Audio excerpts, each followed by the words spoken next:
u ovom videu možete pogledati.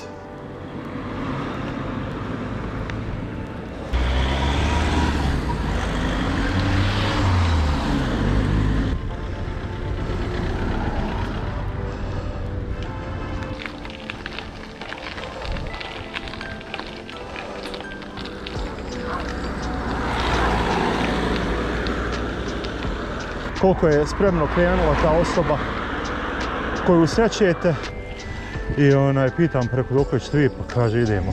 Centar, gore Ciglane, evo još jedna tura je završena, imamo ove cuke ovdje koje su često, međutim oni stari bajke za matizera. Evo je.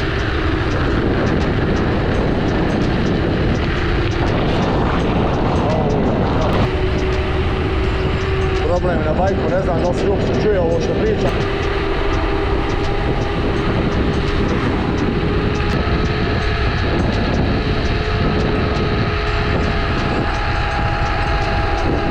Ovdje često znaju izletati. Ste vidjeli ovo? Ja da me poznao sa kacigom i sa ovim lagano u grad. I dole ću preknem snimati. Zdravo svima! Evo današnja tura, Grbavica, prvi šumar, Pino kako se danas zove, znači 19 km otprilike, 494 metra uspona, oko 500 metara uspona, znači nadmorska visina Sarajeva, Grbavice i Pine, nadmorska visina cilja, vidite, 1060 metara, ukupno vrijeme trebalo mi sad 57 minuta do gore i nazad, što je malo sporo, znači imao sam ja puno boljih i bržih vremena od toga.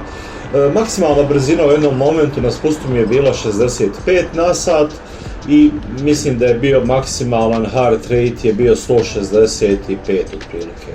Tako da, evo jedna vožnja znači koja je poprilično standardna, ja nekako uvijek imam dojam kada pomislim da snimim video Sarajevo-Trebević, da svi kažu Sarajevo-Trebević, to je isto kao da snimaš vrelo Bosne, svi znaju sve o tome.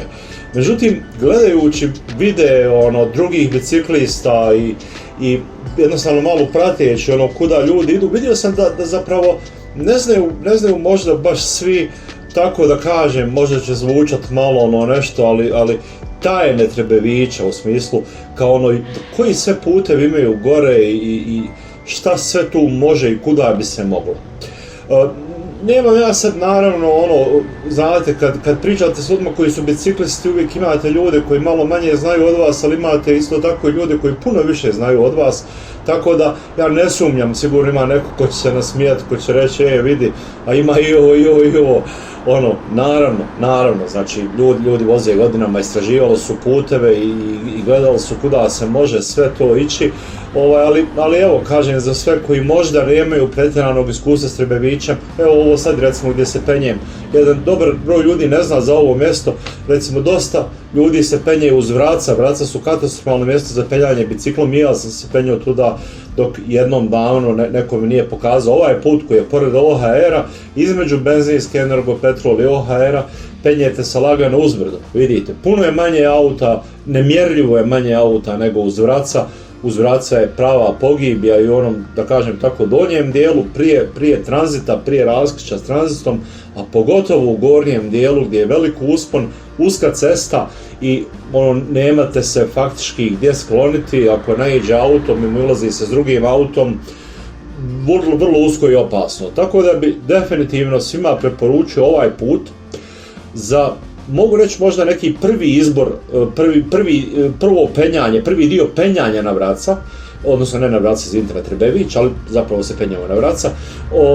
Odavde, vi kad idete ovdje imate nekoliko opcija, ali ovaj put je jako dobar za to da dođete do tranzita. Ova tura, kažem, Vraca, možda su neko zanimljiva, možda nisu, odnosno izvinjavam se, Trebević, stalno nešto Vraca, gledaj kako se penjem uz Vraca, Kovačiće. Trebević stvarno dosta toga može da kažem da ponudi, mada moram reći opet da zbog velike urbanizacije Trebevića, svih zgrada koje se prave, ne znam, restorana, hotela i ne znam više nija šta se ne pravi, Trebević meni zadnjih godina, možda zadnjih 7-8 godina nije baš omiljena destinacija, jer jednostavno previše mi nekako je auta tu i uska je malo cesta na nekim mjestima i onda naši ljudi takvi kakvi jesu, zna biti malo onako zeznutih situacija, što ćete vidjeti u ovom videu. Vidjet ćete, eto, nadam se da ćete vidjeti nešto novo, da ćete saznati nešto novo, jer nekako u svim svojim vožnjama ja se trudim da dam što više informacija, pa uvijek se nadam da će neko izvući neke koristi od toga. Ovaj cijeli video je dosta dugačak, mislim, naravno da znam YouTube mantre, ne znam, video ne smije biti duži od 15 minuta, 20 minuta, 30 minuta, međutim, šta da vam kažem, penjem se bajkom uz Trebević i pričam o biciklizmu, pričam o stazama na Trebeviću, pričam o opasnim mjestima na Trebeviću, pričam gdje ima vode na Trebeviću, pričam kako doći do vrha na Trebeviću, pričam kako možete doći do domova Jure Franko i još jednog doma na Trebeviću. Znate, i onda, iskreno vam kažem, ne opterećujem se sad tim da ja se držem ovaj video radikalno, razumijete, da samo ostavljam po ne znam ja 5 sekundi svake scene, jednostavno bajkam uzbrdo i pričam o tome.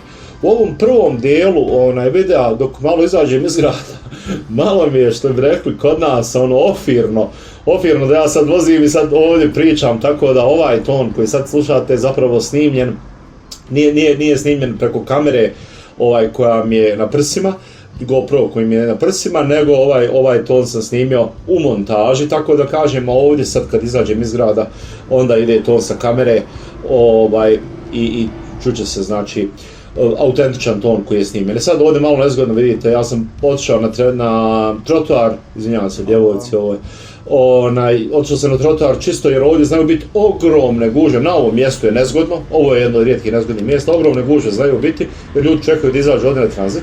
Međutim, ovaj video, to sam rekao u ovom prošlom videu, ako ste gledali prošli video prije 2-3 dana, ovaj video je zapravo snimljen 12.6.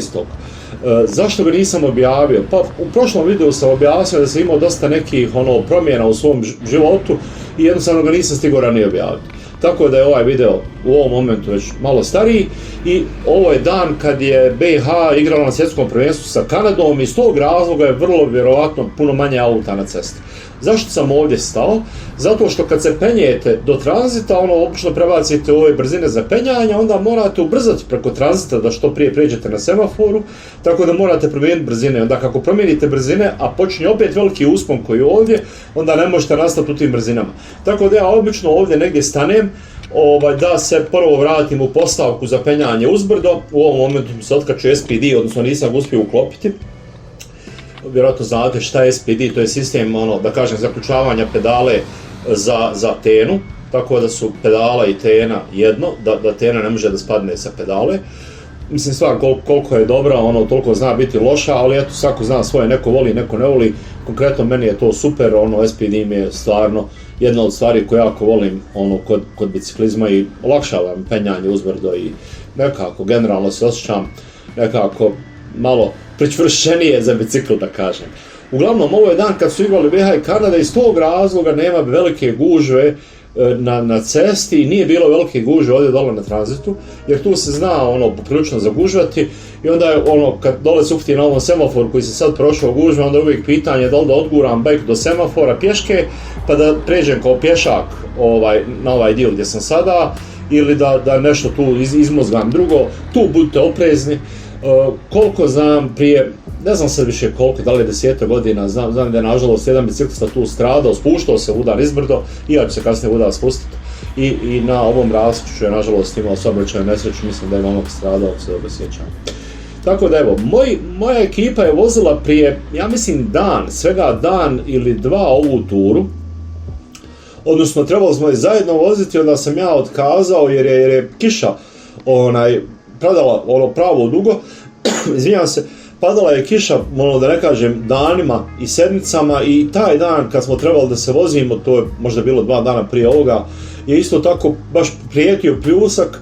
I onda je uvijek nezgodno kad organizujete turu, jer ima ljudi recimo iz ove naše ekipe, jedan momak dolazi iz Vogoše, i sad ako je start, na primjer, ne znam, Vrbanja most, u Sonovu ide se na Trebević, znate, sad ja bi kao, ne znam, organizator, jer ja sam rekao hajmo na Trebević, ja sam rekao koji ćemo dan, kad ćemo, i sada vidite da se oblaci primiču, da će pljusak najvjerovatnije. I sad ne možete ne javiti, ne možete reći hajmo ipak ćemo voziti jer momak dolazi iz Vogošće, može okinuti pljusak, može biti potop, razumijete, momak došao, ne vozimo jer je kiša na sve strane, tako da ja sam tu svaki slučaj otkazao turu taj dan i onda su oni vozili bez mene sljedeći dan, onda ja sam vozio dan poslije sam, tako da sam idem na Trebević, nemam nikoga pratim, to je nekad dobro, nekad je loše, jer kad ste s nekim u grupi, uvijek je malo morate se držati ritma nečijeg, nekad vam je neko prebrz ili prespor, pa vam ne odgovara, kad ste sami sebi držite ritam, sami sebi određujete pauze, pa idem sam. Ne volim baš sad, kako već malo vrijeme prolazi, kako je iskustvo malo veće, ne volim sam baš sad voziti neke ture po nekoj šumi, dubokoj, udaljenoj civilizaciji, jer sam svjestan opasnosti, ali ovo je, tako da kažem, gradska tura. Ovo mjesto je zanimljivo, vidite, Pravo možete ići na Trebević i lijevo, gdje je ovo auto otišlo, možete ići na Trebević.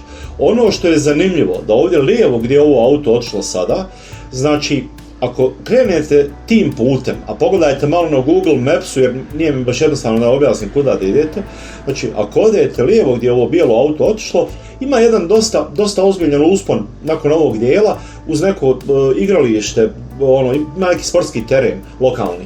I kad se tu popnete, znači kad tu prođete, skrenut ćete desno i izaći ćete iznad Sunnylanda, što je vrlo bitna informacija jer ovaj dio do Sunnylanda je često najgori za bicikliste u smislu da ima jako puno auta.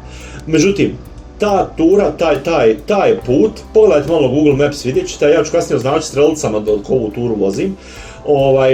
Nemam baš kondicija, taj dio je dosta strmio, da pošto mi je ovo jedna od da kažem, prvih malo, mislim, stidne reći ozbiljnijih tura, jer Trebević je znate, ne znam ni ja, prvi poslije Barica koji se vozi, ali sad stvarno reći da vozim prvi Trebević, tek u 6. mjesecu, ovdje sad vidim da su auti zakočili i hvatam se za ogradu da stanem, da ne morao otkopčavati SPD silaziti.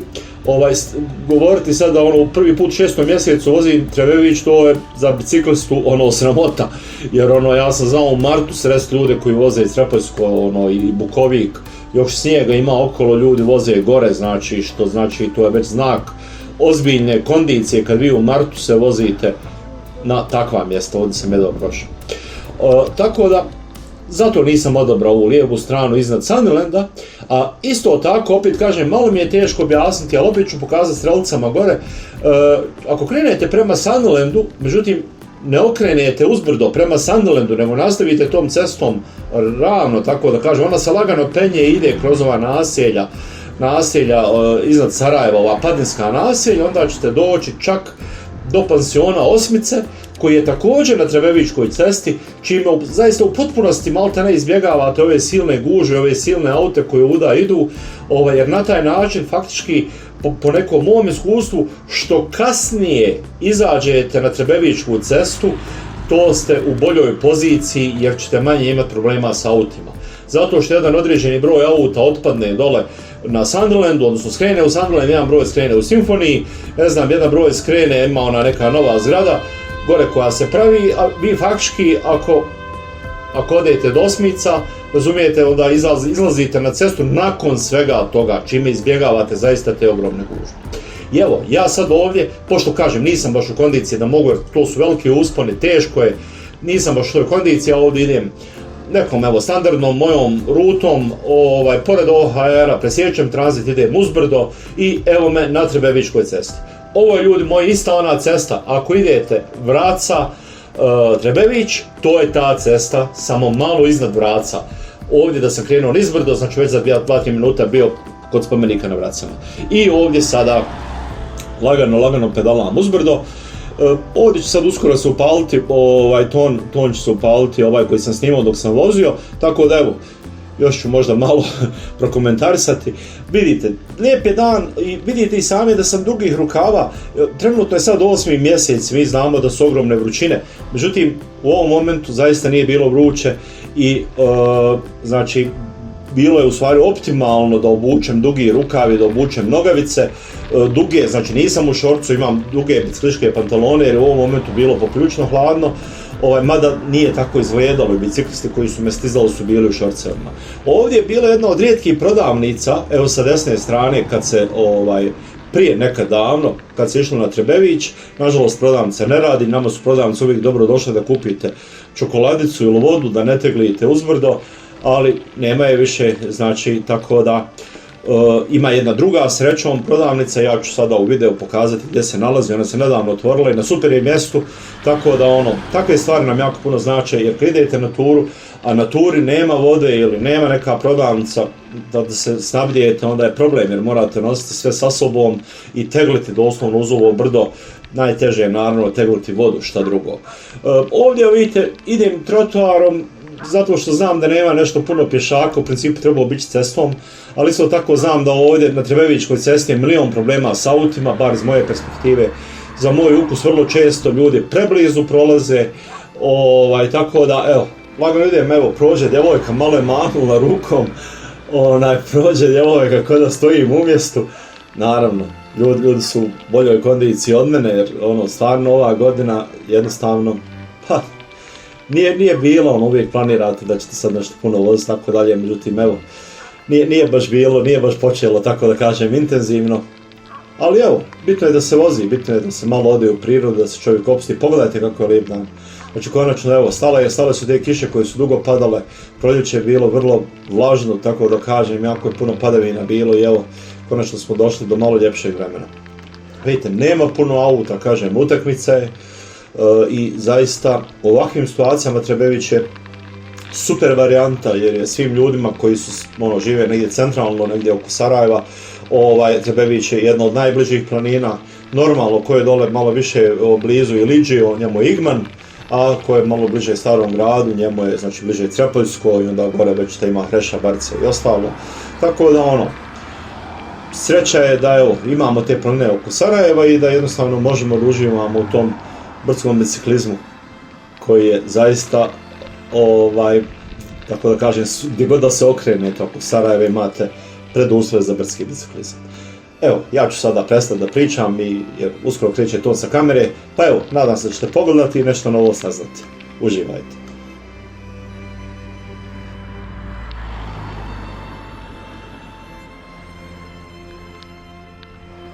Ljudi, znači sada ide ton sa kamere.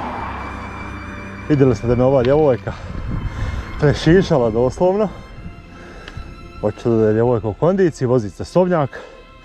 I mimo toga naravno ne želim pripisati njenu brzinu cestovnjaku koji jest lakši za voziti, brže se ide. Gume su manje, pošto su manje, odnosno uže, manji je otpor kotrljanja, napuhane su na 8 bara, ponovo manji otpor kotrljanja. MTB gume su između 2,5 i 3 bara, tako da teže se kotrljaju.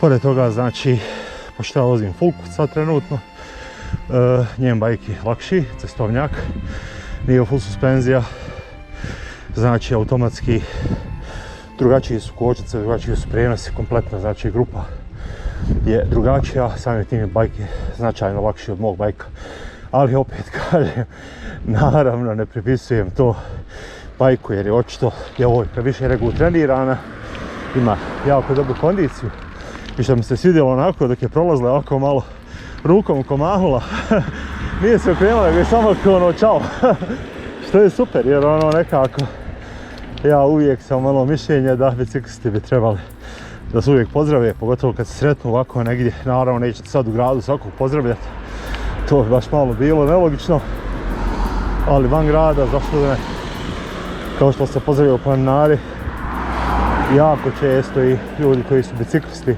se pozdravljaju. Također nerijetko kada idemo recimo uz planinu ili niz planinu, ja ovdje mogu i cestom, ali ovdje mi je čak rizičnije trotoarom. Jer pošto niko ne ide trotoarom, postoji mogućnost da ima stakla metala, tako da ovdje rizikujem da probušim gume. Ali evo, hajde, ipak ću ovuda, jer ovaj dio Trebevića zna biti malo zeznut, brzo se vozi, dosta je ravna cesta. I da se brzo vozi, ali opet dosta i pregledan. Pa možete vidjeti šta se dešava, pa se malo iskloniti. Tako da evo, hajde, biram trotoar, evo badem ovaj štunak baš ovdje nije drag i vidim komadiće zelenog stakla. Ok, siću kad mi bude zgodno, a to je već sad ovdje na putu.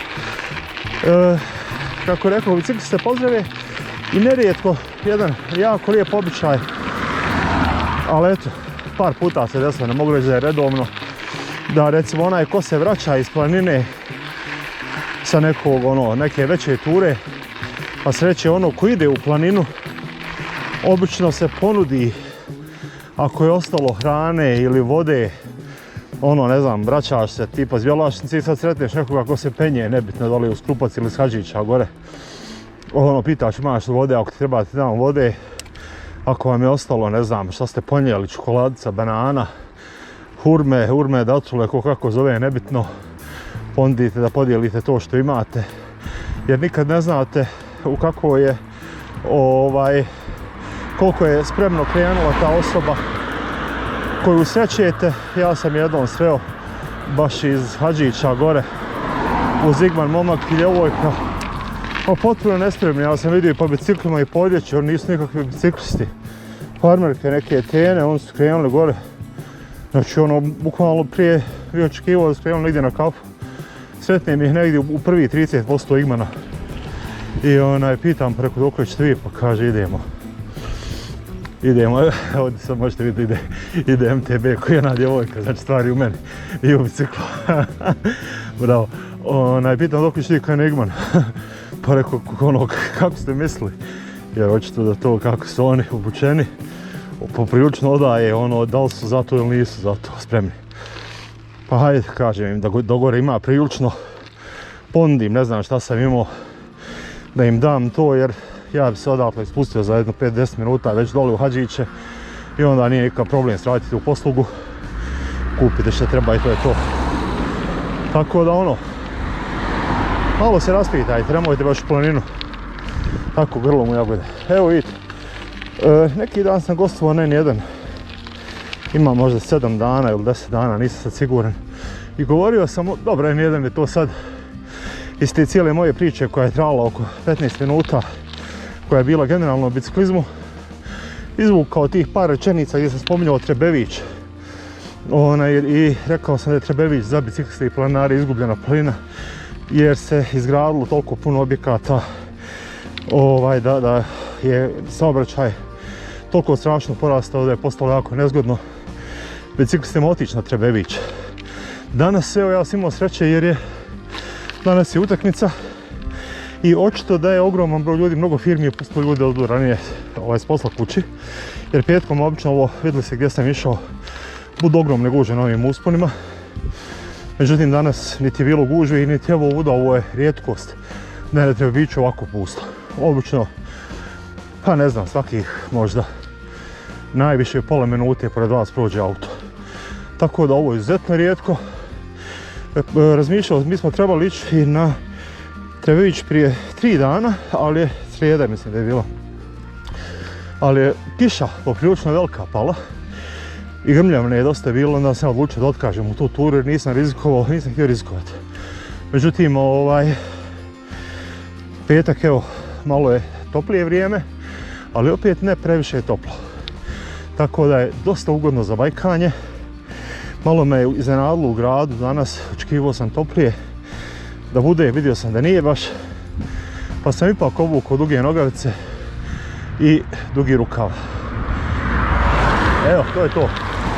I evo vidite, zamalo sam pao sada, jer sam izgubio ravnotežu, imam SPD. To je to što sam govorio na N1. Kad prolijeć u ogromnim brzinama pored bicikla koji ide 5-6 na sat.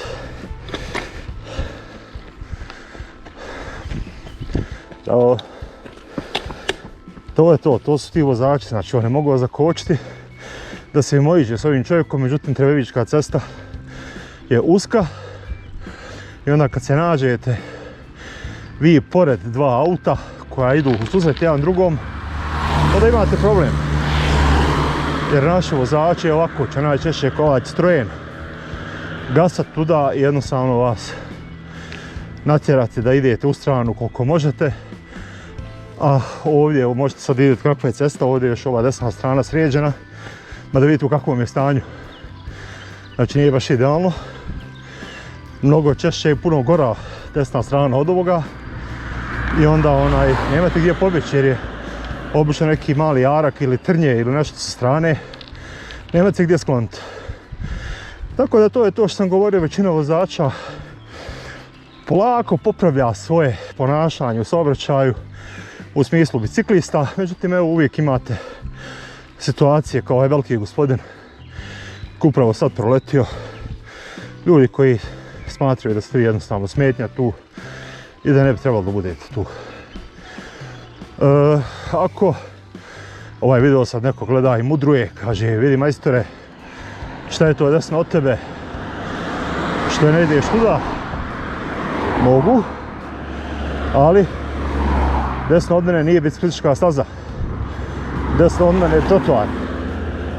Biciklista ako nema biciklističke staze, a nema je, hvala, vidite kako Evropa pazi na bicikliste, hvala lijepa. Ako nema biciklističke staze, biciklista vozi cestom.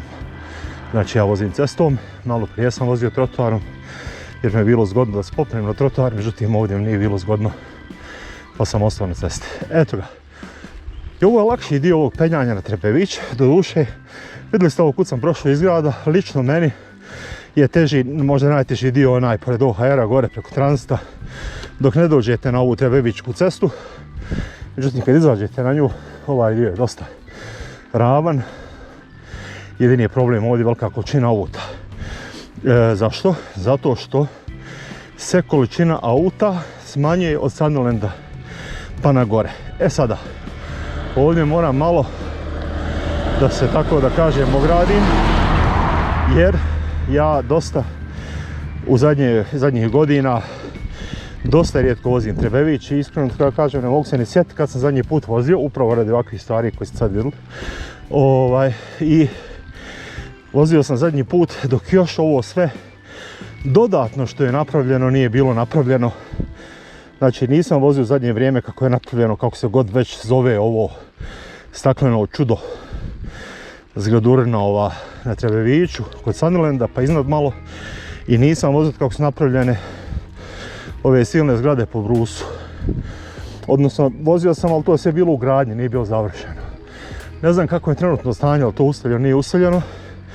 Tako da u slučaju da je to useljeno, onda pretpostavljam da ta količina auta zapravo se neće smanjiti kod Sandolanda kao što se prije dešavalo. Prije kad dođete do Sandolanda riješite 90% problema. Nego će se znači taj problem nastaviti. Ali evo kažem, sad ćemo vidjeti. Danas je opet srećom ta utakmica i dosta ljudi vjerojatno je već kod kuće i spremaju se za gledanje. Tako da tim bolje po mene. Što je manje auta, tim bolje po mene. I po ovu gospođu koja ide ovdje. Ovdje inače kad smo išli, prije je bila jedna prodavnica dole, prošli smo pored nje. Dobar dan. Prije je bila jedna prodavnica dole, ali ona je zatvorena. Međutim, u međuvremenu je otvorena na ovoj sljedećoj krivini jedna isto prodavnica, što je zgodno znati. Idete biciklom na Trebević, da tu možete kupiti vode ili ako ogladnite ili tako nešto se malo okrepite. Nekad je prije bio. Hvala čovjeku što je stao. Svaka čast. Austrija. Bravo majstore. Tako se ponaša prema biciklistima. Hvala ti. Ovdje je bila jedna prodavnica, bile su i klupe. Pa ste mogli fino napraviti kafu, sebi bio onaj aparat, uzmete sok, sjednete, popijete, super vam bude. Ne znam da li je to još uvijek, vidit ćemo sada. Eto, i sad samo ovuda. Kažem opet još jednom, nemojte vas zavara, ovo nije uvijek ovako, ovo je danas izuzetak.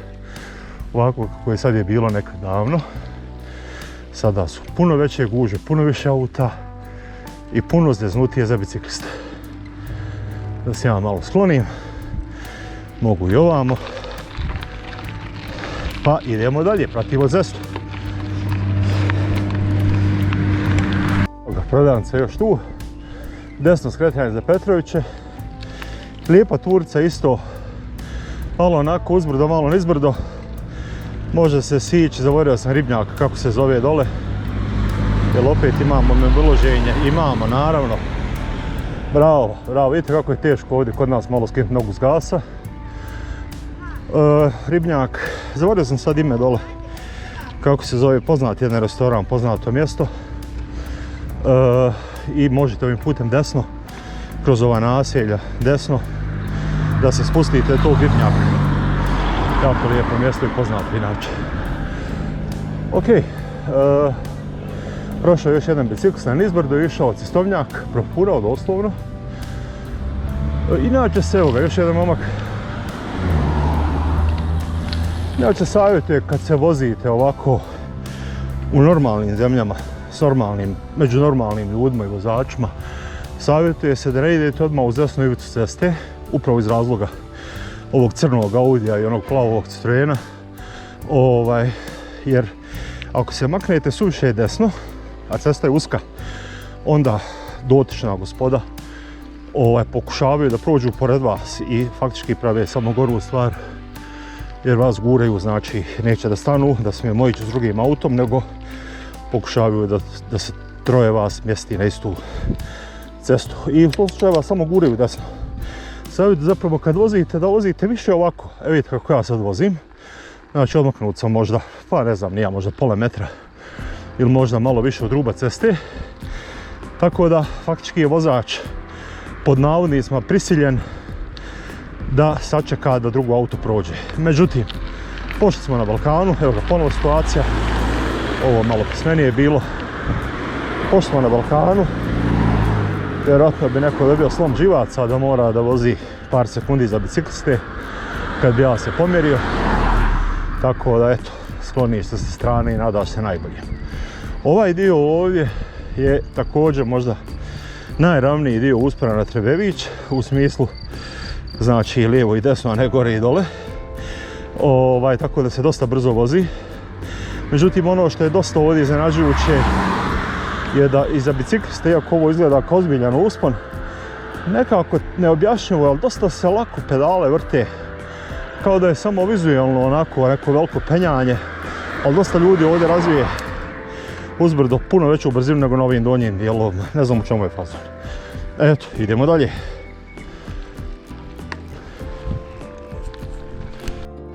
Malo ću ovdje samo da prijeđem, nema auta s druge strane ceste. Ne znam koliko će se vidjeti.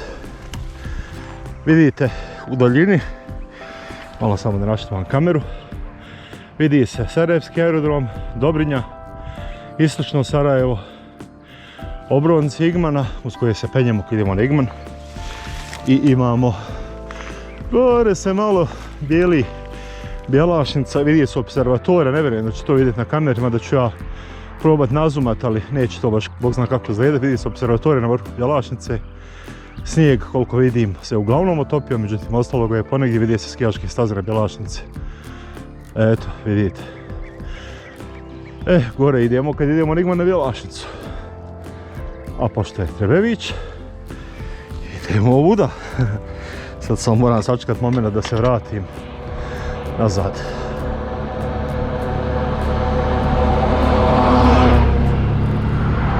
Uslovno pravilo, evo sad je prošlo češko auto, mislim da je Škoda neka, da li je Superb ili neka Octavia najnovija, isto čovjek uredno lijepo zaobišao na pristojnom odstojanju.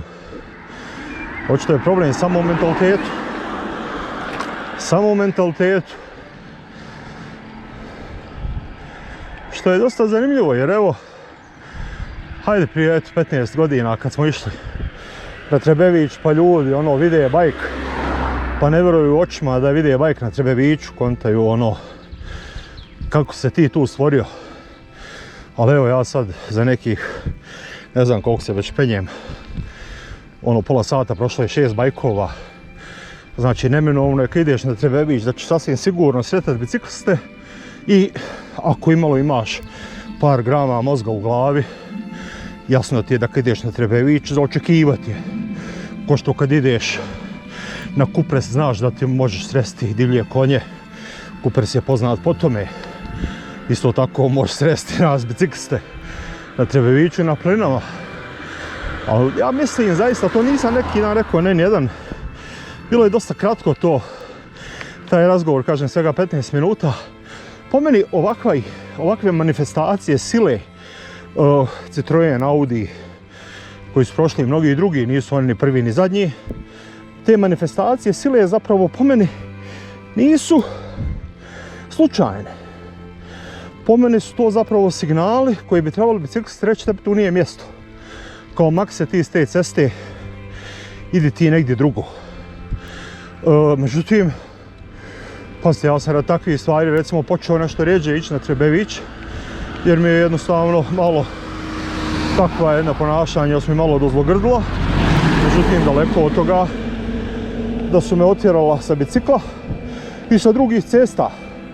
Jer majstor, evo danas me možda neće više sresti na Trebeviću, ali ćeš me sresti zato na Crepaljskom. I dalje ćeš me sresti od Hadžića prema Igmanu.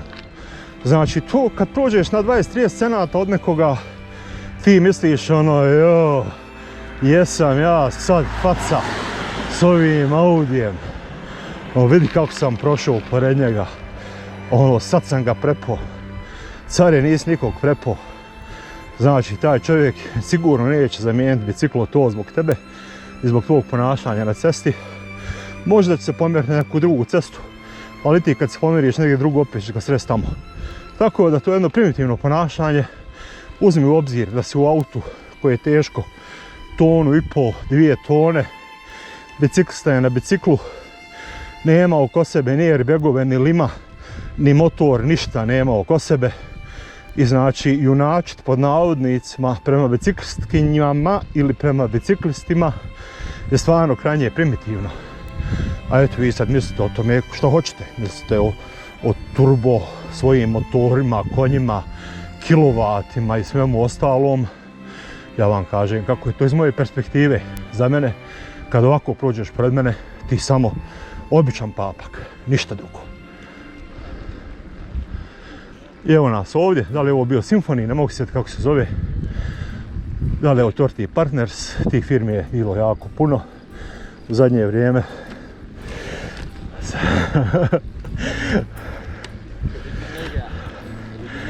Da mahnem ljudima, turiste.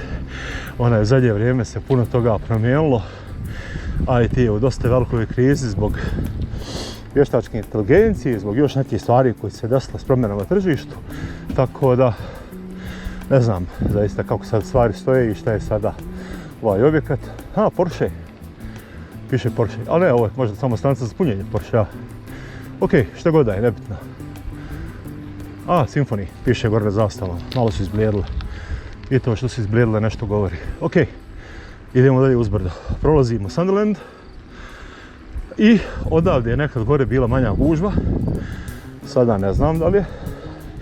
Iza Sunderlanda, lijevo. Ne znam da li ću snimati jer nemam baš toliko baterije da sve snimam, a hoću da mi ostane iza spusta.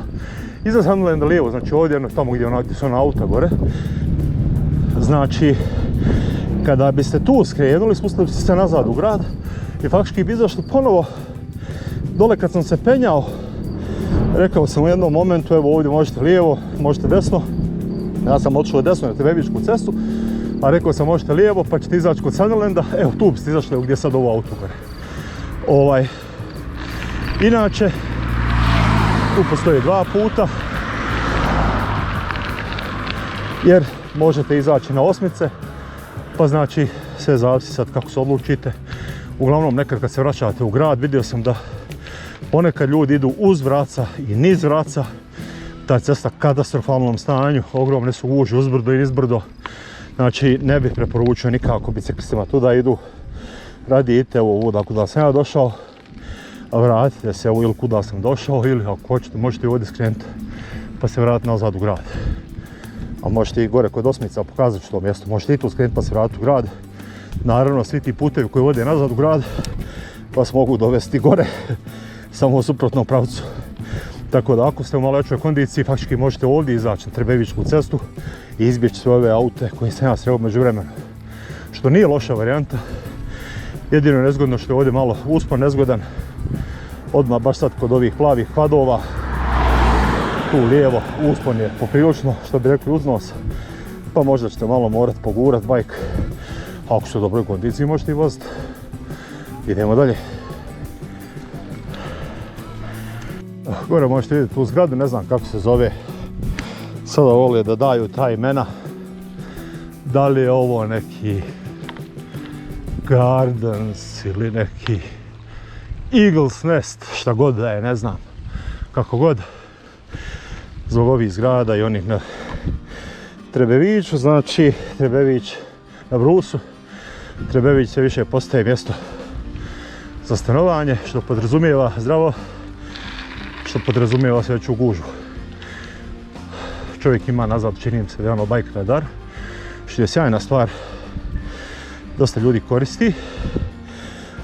Radar koji signalizuje da vam auto dolazi sa zadnje strane. Po meni ovdje, pošto ja ne provodim baš pretjerano puno vremena na cesti, sklonit ću se, čujem da čovjek usporava, stranac naravno, naš temelj je usporio, nas bi samo prošao, pa pošto je on korektan, onda sam i ja korektan, stanem da čovjek prođe. Hvala mu lijepa, naravno, njemačke tablice, hvala puno. Ovaj radar, mislim da je radar, signalizira vam da vam dolazi auto s leđa, signalizira na kojoj udaljenosti, signalizira koliko ih ima. Ja znam za jedan model tog radara, zove se Garmin Varia. I znam da imaju i drugi, ali zaista sad ne znam modele. Jer, kažem, ne vozim cestovnjak, ja sam na cesti samo toliko koliko moram. I ovdje recimo jedva čekam da se maknem s ceste, jedan Pontiac sa strane u raspadnutom stanju. Čekam da se maknem s ceste čim prije i da kad god mogu, danas nažalost ne mogu jer idem nego što je Bevića, sad za jedno 2 do 3 km bi skrenuo desno i maknuo bi se sa Trebevićke ceste na moju veliku radost. Međutim, nemam puno vremena danas, iako mrak pada tek oko 9, pa sada je tek 6, teoretski bi možda mogao doći do vrha, ali mislim da nemam kondicije za to, jer iako svake godine nekako sebi kažem ovo je godina, prošlo je bilo ružno vrijeme pa se nije moglo, ili ne znam, bilo su obaveze pa se nije moglo, ove godine sam stvarno nekako bio ubeđen da će se puno bajkati i krenula je sezona dosta ranije. Bilo je fino vrijeme nekako, dosta rano je krenulo fino vrijeme, međutim onda je nekako krenulo na neke kiše i neko hladnije vrijeme, po martu neki snijeg je poprilično veliki pao. Znam da su bilo čak i neke poplave na onoj ravnoj Romaniji, ako ste pogledali ovaj video prošli, crvenih stijena, gore je recimo bilo preko metar snijega, što je poprilično ovako malo možda iznenađujuće za polovinu marta. Ovdje ću samo radi vas malo rizikovati i malo skrenuti jer je odavde lijep pogled. Sad gore sa stijena se isto može popet pa na stijene pa pogledati, ali evo ja ću vam ovako pokazati cijeli grad, doslovno se vidi, dole vidimo autoput, jer vidimo odavde jako puno auta na autoputu, naravno Novi Grad, Novo Sarajevo, centar, gore Ciglane, Ogoš je tamo iza, ne vidi se iza Huma. Ako ne znate ovo brdo ispredene gdje je relej, ako se vidi relej, to je Hum. Desno je naravno Stari Grad i dalje što ima. Tako da evo zaista jedan od ovako ljepših pogleda i drugi lijep pogled je sa Trebevićke žičare. Znači gdje zaista imate jako lijepi Dikovac. Možete vidjeti grad jako lijep. Ok, tamo se vide livade, to bi bio neki stup doglodi, Otes, Azić i šta već dođe na to mjesto. Evo odavde se baš što bi rekli zeleni, velike ravnice i to je jedan od rijetkih dijelova grada koji su ostali takvi. Vjerojatno će prije ili kasnije biti neke zgrade. Ok, sada nam se ponovo popet na bajk i zakačiti za SPD, a na krivini sam i to je nezgodno, zato moram dobro da slušam. Ok, šta nezvisne. Da se vratim na onu Variju, na one radare. Znači samo jedna dodatna informacija, da bi to sve zajedno radilo, nije vam dovoljno samo taj radar. Mislim, ljudi svi ga zovu radar, ali ne izgleda kao radar. On izgleda kao malo veće svjetlo, zadnje svjetlo na bajku, koji je ispod sjedišta, znači doslovno kao zadnje svjetlo na bajku, pa iskreno se nadam da ovo neće biti pucanje gume. Nešto sam zakačio, a po zvuku ili bio metal ili bilo staklo, vidjet ćemo. Treba vam također i uređaj koji prima signal od tog radara, tako da vam treba ili ciklokompjuter ili neki drugi, sad ne mogu zaista detalje jer ne znam, ja nemam to pa ne znam. Treba vam uglavnom ili ciklokompjuter ili pretpostavljam sat ili tako nešto, ovaj biciklistički sat koji može primiti signal od radara i onda on faktički signalizira. Tako da eto, to je ono koliko znam. Evo nas sad ovdje kod pansiona Osmice. Nekad davno, prije 35-40 godina, jako poznato mjesto. Tad su ovdje gostovali tada najpopularniji pjevači 80-ih godina, krajem 80-ih godina. Najpopularniji pjevači, održavali se tako zabave te velike i šta već sve ne. Međutim, to je poslije uništeno sve. Čini mi se, sad ga i ne vidim više, taj pansion, on je bio, vidi se dimnjak. Da li je srušen, da li se sam srušio, da li ga je neko srušio, zaista ne znam. Tamo lijevo, evo možete vidjeti koliko toliko, je bio put koji vodi u ove padinske dijelove grada. Međutim, ja koliko vidim, to je zagrađeno i tu se više ne može proći. Izgleda da je neko bagerom tu navukao zemlju i ne možete izgleda više tom cestom, jedino da možda bajk natovarite. Do prije godinu, dvije, možda 3 se tuda moglo proći. I mogli su tuda doći iz grada i vratiti u grad. Tako da eto, mala ispravka. Izgleda da više ne može. Aha, pardon, evo ceste. Izvinjavam se, evo ceste. Malo rizično ovo što radim. Evo ceste, znači ipak se može proći u grad, iz grada, vjerovatno. Ako dole, malo niže, nije nagurena zemlja. Zašto to kažem? Zato što, ajde majstore, imam jedan kombi koji se ne čeka. Ako nije nagurana cesta, zemlja, pardon, jer je nekad kad smo mi prolazili bagerom je bila nagurana cesta, zemlja. Zna se da se ne može proći, pa smo onda tu samo prenesete, bajk prođete. Znači očito ipak da ima tu prolaz. Uska je cesta, nije baš za auta, jer se ne biste mogli mimo ići ni s kim, ali biciklom ili pješke možete. I doslovno ovdje odmah ispod pansiona Osmice počinju ti padinski dijelovi grada. Znači doslovno su kuće, da tako kažem, gradske. Odmah tu nema 30-40 metara odavde. Ok, po meni sada počne teži dio ture, možda i najteži, a to je ovaj dio, ova Osmice, krivina Osmica, po kome ovo sve je dobilo ime. Ja ću sad ovdje malo da smanjim priču i da štedim snagu, jer kad pričam onda ima manje snage za vajkanje.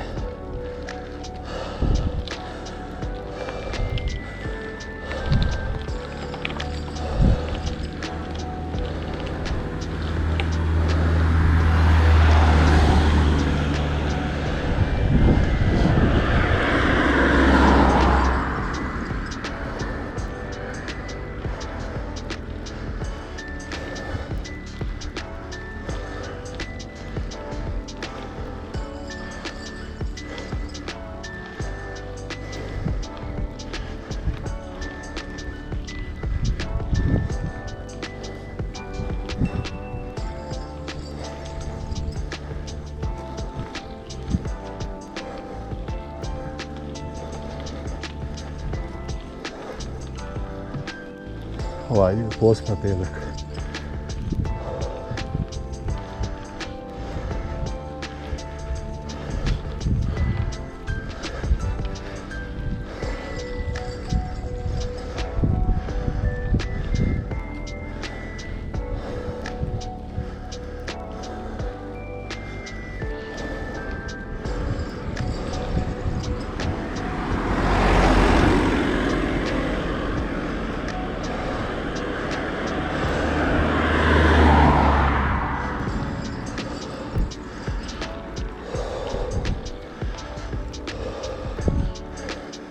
Ovo ovdje je skretanje za ovu zgradu koju ste malo prije vidjeli smeđu Eagle's Nest. U šali to kažem, Eagle's Nest je poznati film iz Drugog svjetskog rata sa Clintom Eastwoodom i drugim poznatim glumcima.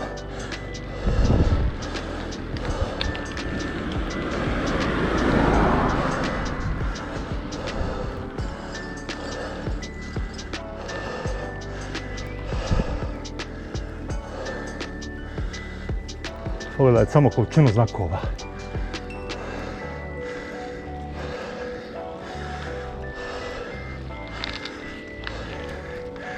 Jedan ne kaže pazi biciklisti.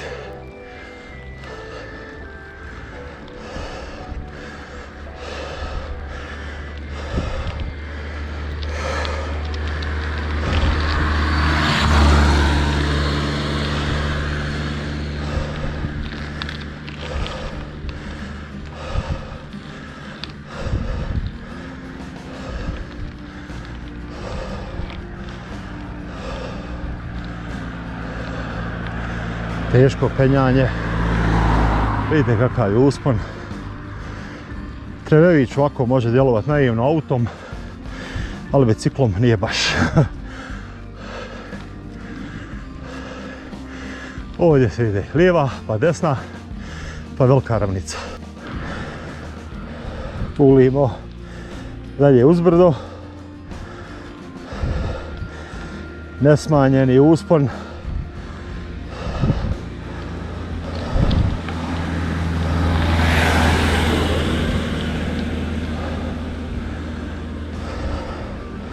Malo se gore sad izravnava poslije ove sljedeće krivine i dalje uspon, sve uspon, ali malo manji. I onda opet još malo veći.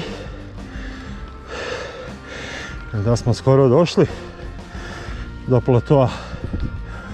Ja ga zovem prvi šumar, jer zato što je to ime koje ima dok sam ja bio dijete. Sad ga zovu Pino. Nek svako zove kako hoće. Ne znam da li će nastaviti od prvog šumara dalje gore na Brus, do Trebevički raj. 6 sati. Nisam ponio svjetla i ne trebaju mi. Do mraka imam skoro pa 3 sata. 2,5 sata. Tako da u principu i mogao bih, ali ja ne volim rizikovati. Tako da ipak mislim da ću možda prvi šumar, možda eventualno, ne znam, već za Brus.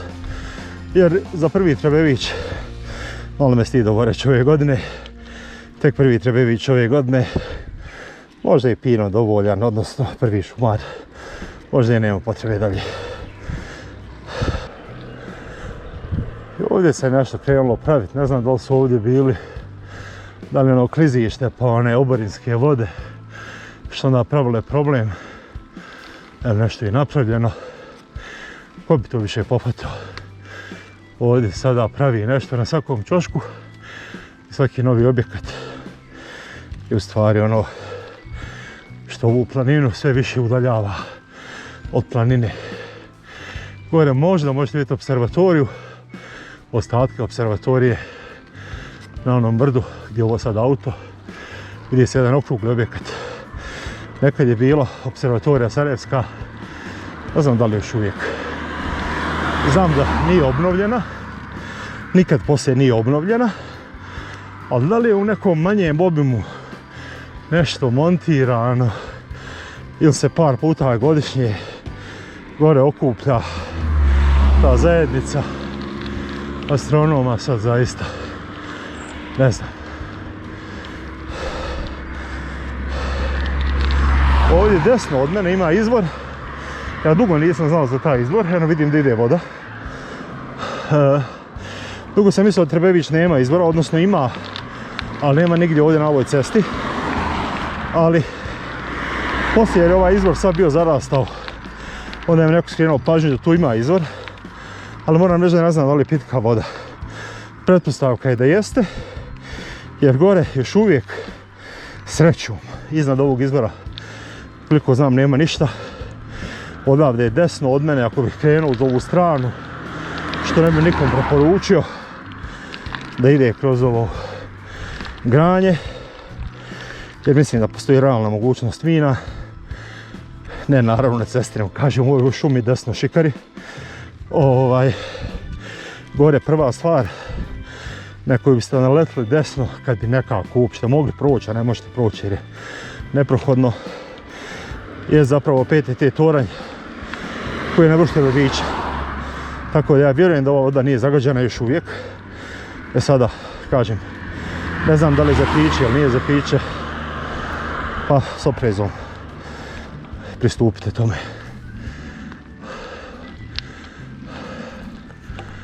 Trebević Hills, zgradurina. Evo je. Još više auta, otpada, smeća, buke, uništavanja prirode. Jeste, ja čuvam Trebević Hills, da ne bi ko došao ovdje, jedan cuko koji laje. Skroz malo auta, evo, ali te ne mogu da vozim sredinom trake, ponekad neko prođe. Međutim, opet kažem, vjerojatno samo zato što je danas ta utakmica, vjerojatno i ovaj dio puno više ima prometa nego što evo danas ima. Ovdje vidimo, mislim da su to neki apartmani, drvene kućice. Možete vidjeti kako to izgleda, nadam se. Ovo će se uskoro pretvoriti, čini mi se, u Zlatibor, koji je nekad bio izletište, pa smo onda počeli nicati hoteli, pa su počeli nicati apartmani, pa su počeli nicati zgrade. Sad je zgrada na zgradu, otprilike kao da ste u Hong Kongu. Ovaj majstor malo prije nije shvatio da ima i drugu traku koju ne može zaobići, nego taksista, kao i obično, jako blizu bicikla. Razlog zašto nikad ne koristim taksi po gradu. Evo ga. Apartman na apartmanu, dole gledam, maltene se dodiruju terase apartmana. Toliko je blizu stavljeno. Ko želi da se ovdje opušta u ovome, ja vam čestitam. Lijepo vam ugodno opuštanje. Imate po manje od 2 metra između apartmana. Ok.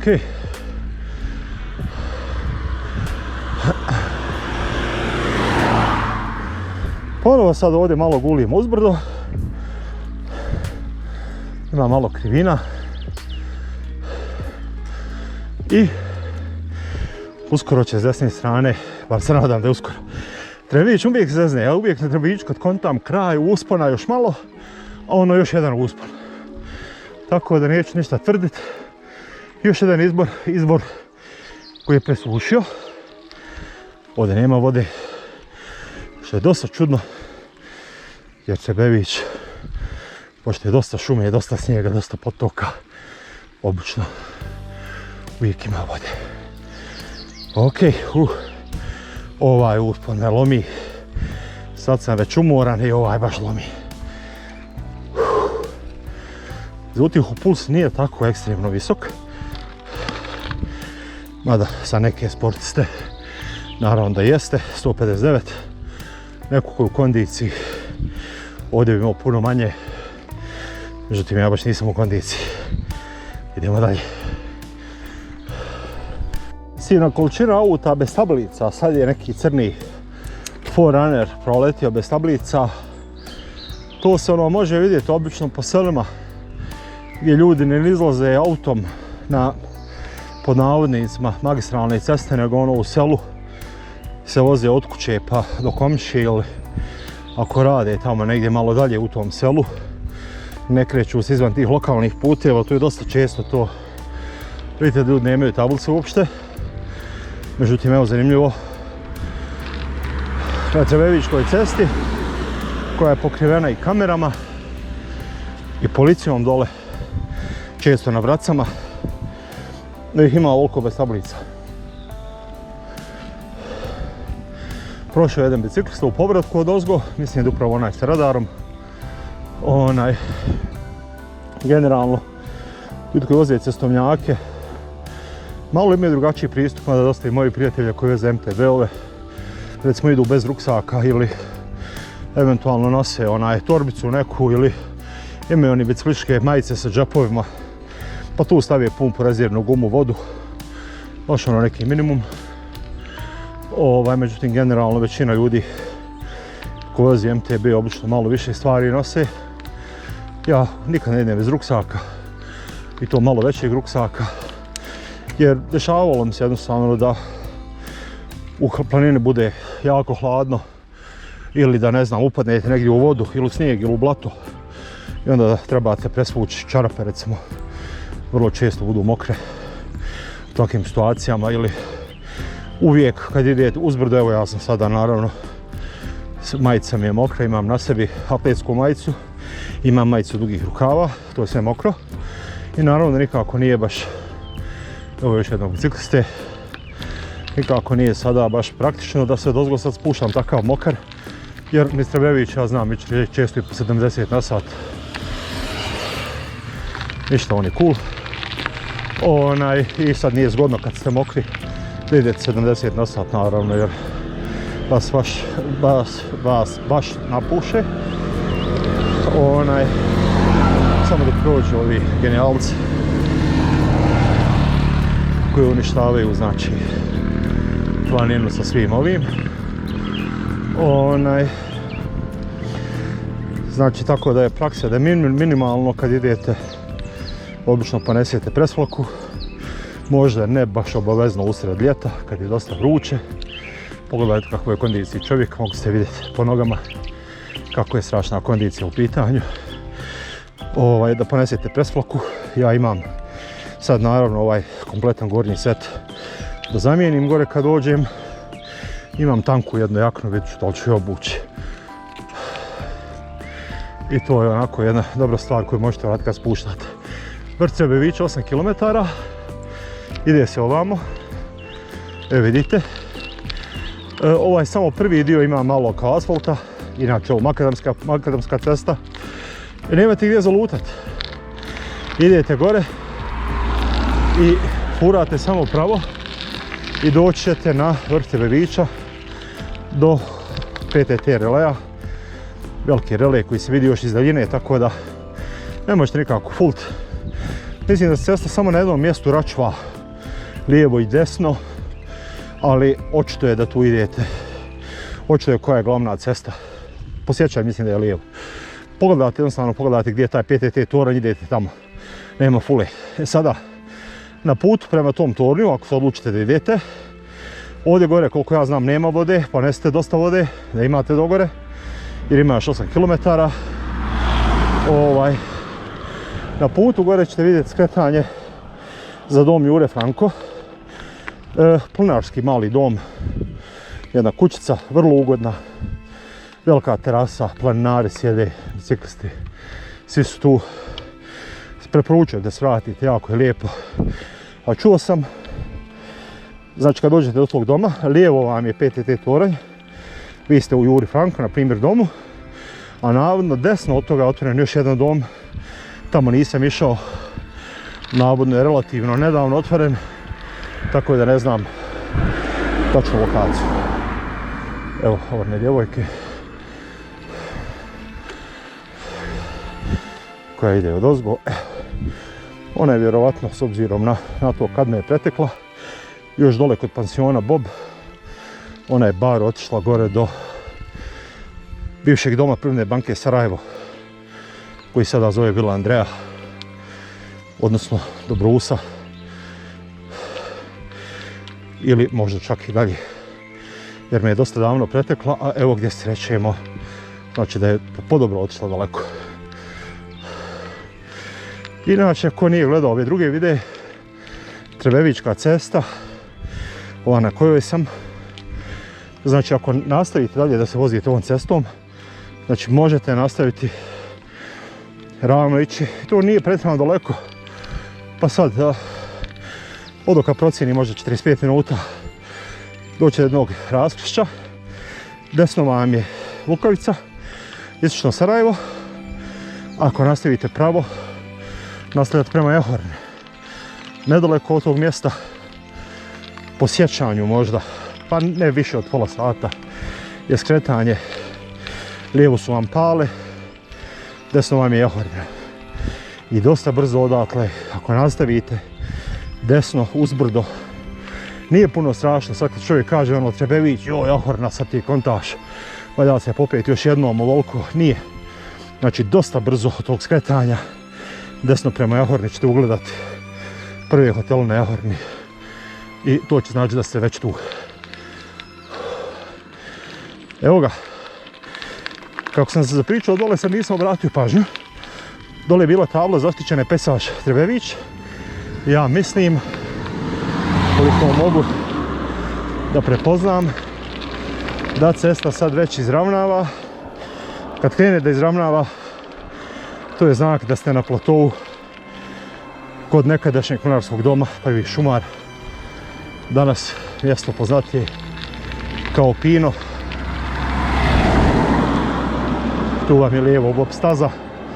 Ako ne znate, ako ste pješke možete prošetati do bob staze, ostavite auto tu kod hotela Pino, pješke do bob staze. Ima tu fino šetalište. A ako ste biciklista, možete lijevo do bob staze, pa se spustite cestama od bob staze i tu je sad napravljena, nekad prije nije bilo, nekad prije bilo planinarska staza, a sad ima cesta koja vas spaja te servisne ceste od bob staze, odnosno da kažem bob stazu, spaja s ovim padinskim naseljima Sarajeva, znači sa tim dijelovima grada iznad Bistrika. Ja sad zaista ne mogu, ne znam tačno sad imena, jer tu imaju Jerčedoli, Mahmutovac, ne znam, imaju razna ta imena i to su sada ti dijelovi grada za koje ne znam sad tačno gdje koji počinje, gdje koji završava. Međutim, pojente da ako okrenete tu, vi ste doslovno dole u gradu za tipa ono 5-10 minuta. Odavde sada se mora hitno vratiti u grad. Znači tu da mogu doći za jedno 15 minuta u grad. Tako da znate. Ok, malo ću gasiti kameru, ne znam koliko baterije ostalo, pa da mogu da snimim iz spusta, odnosno ovaj dio sad gore kad dođem do hotela. Ovdje sada već cesta izravnava, što je, kako sam već rekao, znak da dolazimo na plato Prvi šumar. I znači, što je otprilike neka najkraća distanca kad se penjemo na Trebević, znači je taj plato tu, ti parkinzi. Šta se onda, kad ima malo više vremena, ode se do Brus ili na Brus, do Brusa ili na sad sam zaboravio, na ovaj restoran gore iza te krivine kod Brusa ima, kad se nastavi pravo od Brusa ima jedna ravnica velika, dole lijevo su Dovlići, a gore desno je taj kao poludom, polurestoran, polu šta već, gdje je onako dosta zgodno i popularno mjesto ljeti da se sjedne, Trebevićki raj, sjetio sam se. Iza tog mjesta je takozvana Vila Andreja, koja je bila bivši dom Privredne banke Sarajevo, planinarski dom. I tu su na Brusu sada napravljene zgrade, tih apartmana na Trebeviću, tako da je tu još više ljudi, još veća gužva i tako dalje. Nekad prije, danas je neki, ja mislim, jedno 11. 12. tako nekako 6. I pazite, u ovo doba, juni, znači, mi bismo već uveliko vozili Igman, Jelašnicu, Crepoljsko. Međutim, evo, kažem, jednostavno, kako čovjek prolazi kroz život, mijenjaju se okolnosti, mijenjaju se obaveze, mijenjaju se interesovanja, mijenjaju se nekako sve te okolnosti koji utječu na neke izbore životne. Da li birate, ne znam, A ili B, da li birate, evo, ja sam danas odabrao da sjednem na bajk da dođem na Trebević. Siguran sam da je 99% ljudi odabralo da se sprema da gleda utakmicu. Ali bez obzira, evo, sad je tek, ne znam, 6:30, ima do utakmice još koliko hoćete. Tako da sve će se stići, ali nekad čovjek jednostavno ne može stići. Prije 10 godina puno se više bajkalo, puno je više se planina obilazilo, znači ovo doba godine već bismo uveliko bili u dobroj kondiciji i vozili neke daleke ture. Nažalost, evo, ove godine, iako sam imao zaista planove, kod mene se isto neke okolnosti promijenile. Dobio sam puno više vremena nego što sam imao prije. Malo ću se na pedale popeti jer sam se ukočio. Okolnosti se promijenile, imam puno više vremena nego prije. I stvarno sam vjerovao da ću ove godine puno više bajkati, da ću puno više vremena provoditi, puno više tura ovih van gradskih napraviti. Ove gradske ni ne snimam, iako ih vozim, jer računam da ljudima više nije jednostavno zanimljivo. Prebacio sam pogrešnu brzinu, pa sad samo dok se malo vrate stvari na svoje mjesto. Računao sam da ću puno više ovih van gradskih tura da vozim. Međutim, dosta je bilo sad u zadnje vrijeme i kišno. Imali smo sigurno jedan mjesec dana nekog lošeg vremena. To često pokvari planove. I naravno obaveze, šta drugo. Tako da evo, vozi se koliko se može. Sve ture koje sam vozio, kažem opet, nije bilo puno, mislim da će biti više se objavljeno na mom kanalu Sarajevski biciklist. A također tu imate i druge videe. Ako pratite kanal mogli ste vidjeti da su sadržaji podijeljeni na nekoliko grupa, gradske ture. Ovdje sam isto ture, to su vožnje na posao ili razne obaveze koje imam. Pa onda vozim i pričam o biciklizmu i nekim takvim temama. Imamo vangradske ture kao što je ova, brdske najčešće. I imamo, ja sam to nazvao kao škola biciklizma, gdje pričamo kako kupiti bajk, koje su razlike među opremom, šta je Turney, šta je, ne znam ni ja, šta je Acera, šta je Dior, šta je, ne znam, neki drugi setovi, paketi opreme. Pričamo o tim stvarima, pričamo o razlikama između točkova, kočnica, mjenjača. To je škola biciklizma. A evo, još jedna tura je završena. Imamo ove cuke ovdje koje su često, međutim oni bar nikad do sad nisu bili agresivni. Uvijek onako pitomo isprate nas i to je to. Idemo ovdje na klupu da presvučem majice. Standardno obično idemo tamo gdje ima onaj kao dio bob staze, ali sad tamo neko sjedi pa sada mogu tamo. Ovdje ako bi se nastavilo dalje pravo, došli bi se do bob staze, to je možda za šetanje, a možda 20 minuta, ravno je sve. Od bob staze ima uspon gore i onda faktički popnete ovuda na vrh gore, Brdašce. To je bio start od bob staze i onda se opet spustite ovamo skroz desno i opet dođete do Pinje, što je ovako nije loš krug za šetanje ako niste išta. Presvukao se obukao jaknu, suhu odjeću, suhe majice, cuke su tu, Hotel Pino tu. Idemo sad nizbrdo. Ja sam ovdje gdje Srebević prije otprilike išao pa 69, 68, 70. To su mi bile neke brzine koje sam razvijao ni Srebević, međutim danas mislim ipak malo više kočiti, ne baš da se pustim toliko, iako nema auta, vidjet ću. Jer dosta je opasno kad idete brzo. Ne toliko, ne mislim pritome na auto, jer zapravo što idete brže, sigurniji ste od auta jer vas ne mogu baš stići jer oni voze toliko nizbrdo pa vas neće niko preticat. Nego zato što ako vam pukne guma, ako je malo veći taj rascijep po gumi, znači ako guma naglo ispuše, a ne polako, može se desiti da ako guma naglo ispusti, da tako brzo ispusti, lično sam gledao tu situaciju, da preletite preko prednjih dijela bicikla na glavu jer guma ispuše i jednostavno točak ovo uradi i vi letite. Tako da iz svog razloga malo ću ipak opreznije. Gledamo da li GoPro snima i Sarajevu sam za 10 minuta ja mislim, sad ćemo vidjeti. Noge horizontalno, uvijek horizontalno, idemo.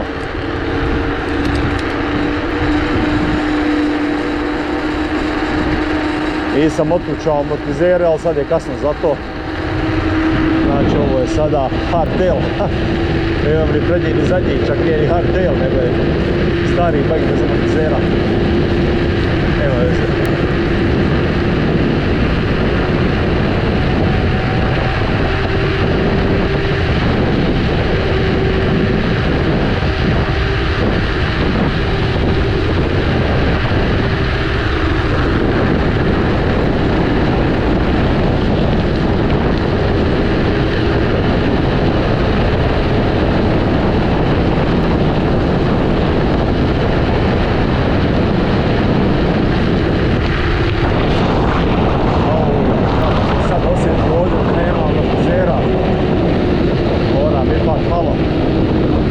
dođite da ih odlučam.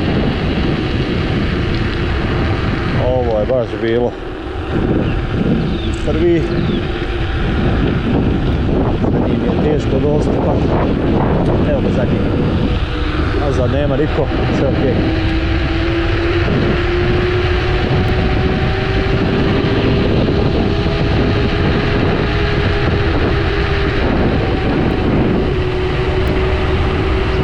Problem na bajku, ne znam da li se uopće čuje ovo što pričam ili što ja ne čujem ako ide auto iza mene. Jer toliko je jak vjetar da ne čujem ništa.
Sudara,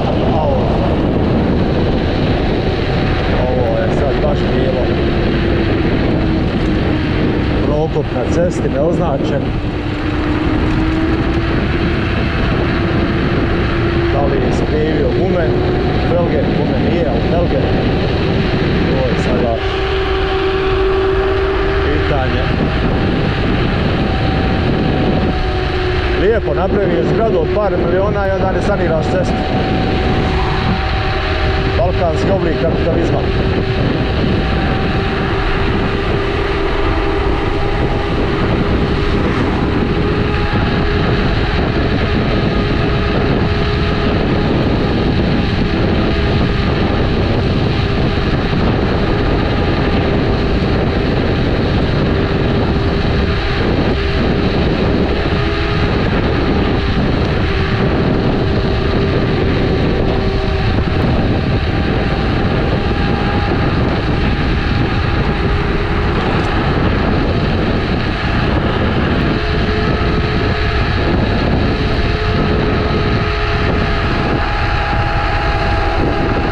Često znaju izletati, ovdje se pazite.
ceste.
pogotovo ne volim Trebević. Od svih cesta oko Sarajeva, ovu i Krupac.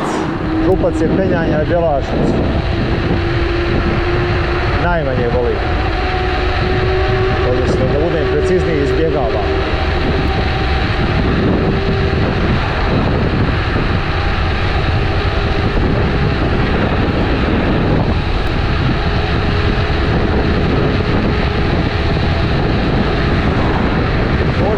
Pošto neću na Graca, ovdje idem desno. Mislim da se zove ulica Ljubljanska. Pored OHR-a. Eto ga. Ne znam koliko je trajao spust, nije ni 10 minuta. Ona gužva ovdje se raščistila konačno. Zašto sviraš? Ja ne znam nikoga ko vozi srebrni Mercedes. Možda ti znaš mene. A ako me znaš, sumnja da bi me poznao sa kacigom i sa ovim naočalama biciklističkim. Teško.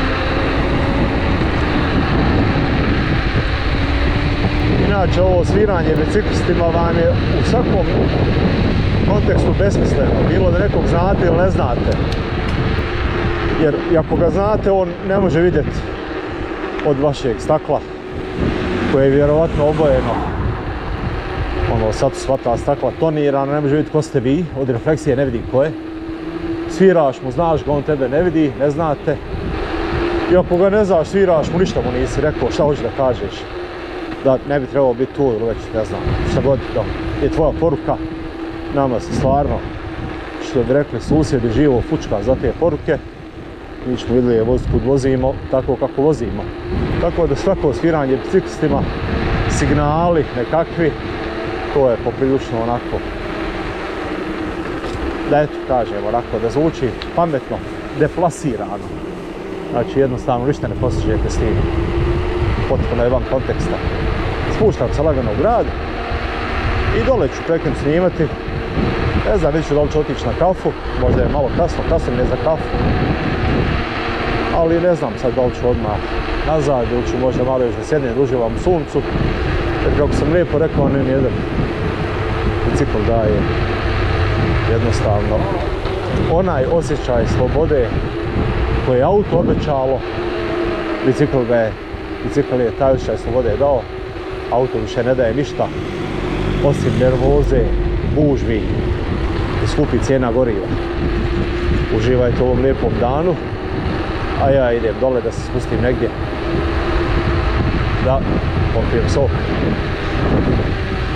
Ćao svima i ako vam se sviđa video, kako svi kažu, lajkajte, subscribeujte. A kad je kanal mali, kao što je ovaj moj mali kanal, znači to stvarno puno znači, jer izvinite, samo ću još par minuta pričat.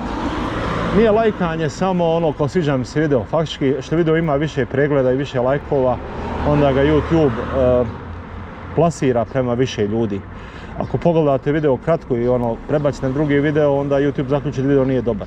Ako pogledate video ne lajkate, YouTube zaključi da video nije dobar.